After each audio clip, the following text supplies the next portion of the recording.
to get to their speed limit of 81 kilometers per hour. Keep that speed there until we see the green flag to go racing for another 18 minutes of racing action here at Donington. And they are away, and we can already see there in the background 4-5 wide coming down the start-finish stretch. But it's going to be Senna Somerville going around the outside of Vincent Da Silva to take the lead of this race early on here. It's Carlos Villavicencio now in P3, Tim Stahl keeping his nose clean there in P4, Mikhail Charles and Michael McName in P5 and 6, nip and tuck as they were in the first race. Mikhail Charles trying to get by Tim Stahl there.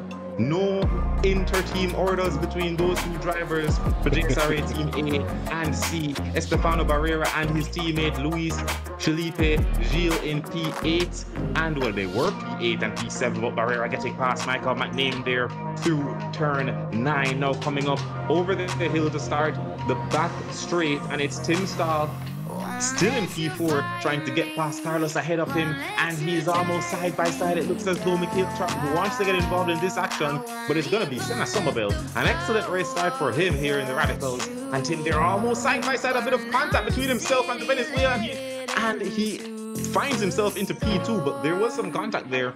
And I do believe that Carlos Villavicencio is going to be filing some sort of complaint as Michael McName and Mikhail Charles pushing each other up the track there into the turn 1. It's 4 wide into the first corner. Of course, there's going to be a little bit of carnage, and there's a Jamaican driver sideways, no backways, rolling back onto the grid. But Vincent Da Silva, who was P1, manages to get through it cleanly, and it's only the second lap of this race. And my eyes are on Tim Stahl right there with Senna Somerville. He got the advantage of the safety car bunching the field up, but we are a go racing, ladies and gentlemen. Senna Somerville getting the drive, but Tim looks to be getting racy immediately with Senna Somerville, who has to be positioning his car in a defensive manner right away as Tim Stahl is on the charge, and Felipe Yiel right behind will be watching these two, wondering, will somebody get it wrong for me to pounce and get a victory here for Noble Racing in the second race? There is some contact there between Senna and Tim Stahl, and the contact continues all the way around to turn 8. Stahl there going wide, and exactly what I said would happen did happen. Felipe Yiel comes out of turn 8 with the lead of the race. Stahl there tumbling down the order, and now it's on Raven Plummer to try and repeat what she did in the first race. Essentially seems to have gotten it wrong there coming out of turn 5, but Raven Plummer and Felipe Yiel up ahead. Raven and Felipe side by side. Who is going to come out ahead? I think Felipe had the better line there, but Raven might have gotten the power down a little earlier and gets a better drive down the straight, pulls out of the slipstream. They are going to be neck and neck going into the chicane, but I think Felipe covered that off very, very nicely. But Raven once again getting the better drive down the straight and pulls out of the slipstream one more time. Can this be the time she gets the move done to take the lead of the race? The two are side by side going into turn 1. Raven on the outside, Yiel on the inside, and Felipe, I think, will keep it.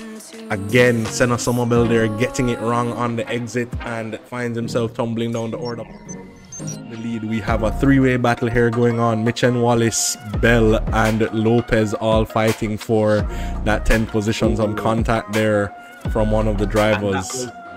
And Kusuma Putra there making that drastic move from the left-hand side of the track to the right-hand side to go down the inside of Mitchen Wallace. He's still there ahead. Mitchen is with him. And Kimani Eastman there in the background trying to pick up the scraps, and Mitchen Wallace is going to have to concede that position. No, he does not. They're still side by side, and I think Johan now just edging ahead. Can Mitchen make something happen here heading into turn 8? He does try to make a move up the inside, but thinks better of it. Yeah, no, the fighting is still happening up and down the order here as Tim Stahl is trying to get himself back into the points paying positions, currently battling with Roger Keller there. A ways to go before Tim can get back into the points, but we only have 5 minutes of racing action left at the moment. Stahl getting back by Roger Keller there. The two are still side by side. Stahl, I think, will have the better drive into the chicane, takes that position away. Just perhaps nerves getting in the better of them for those points paying position there. It was P5, 6 and 7.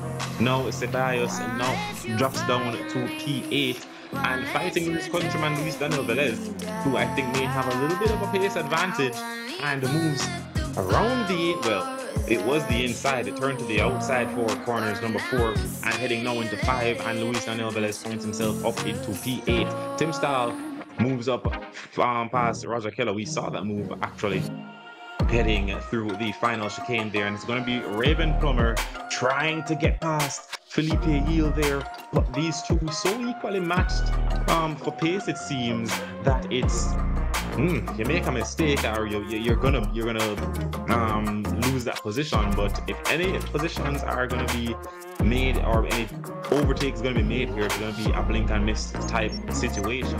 And we'll see which one of those rivals manages to come out ahead by the time we get to the line, and that is Mikhail Charles, I think, going off there, getting it all wrong, coming up to turn 9 and loses out. So that gives Daniel Velez a clear path to attack Bell with Iman Ryan still behind, keeping abreast of the situation.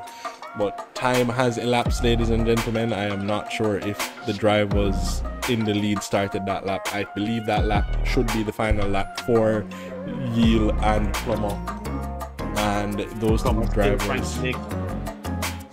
Sorry about that, Chad Plummer here, still trying to make something happen. The gap is virtually nothing between them, 2/10, if even so much. He's trying to go around the outside here into turn 8, but Felipe placing that car excellently and not giving her the light of day to make the move work. Raven here, I think, is going to apply maximum pressure, sitting firmly in that slipstream. She pulls out to the left-hand side. Does she have enough speed to pull up alongside and disturb him heading into the final chicane? They'll be side by side heading into the final chicane, but Felipe will have that inside line, and Raven will have to follow suit. She doesn't get the run that she would like heading up to the line, and I think that's going to be a win for Felipe Yield. Victory for the Venezuelan, victory for Nova Racing in the second race.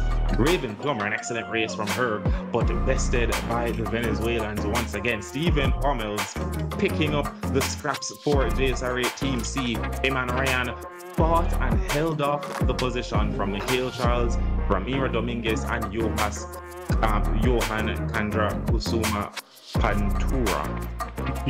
Sorry, Kusuma Putra. I don't know, I keep trying. Excellent race there from Johan Ceballos with the P8 finish, followed by Luis Daniel Velez, Grant Bell, Kimani Eastman in 11, Vincent Da Silva in P12, the final points paying position. Michelle Wallace seemingly getting up to speed in the final moments there of that race, coming across the line in P13. Andres Lopez in P14, Roger Keller in P15. Tim Stahl unable to do much more than he did.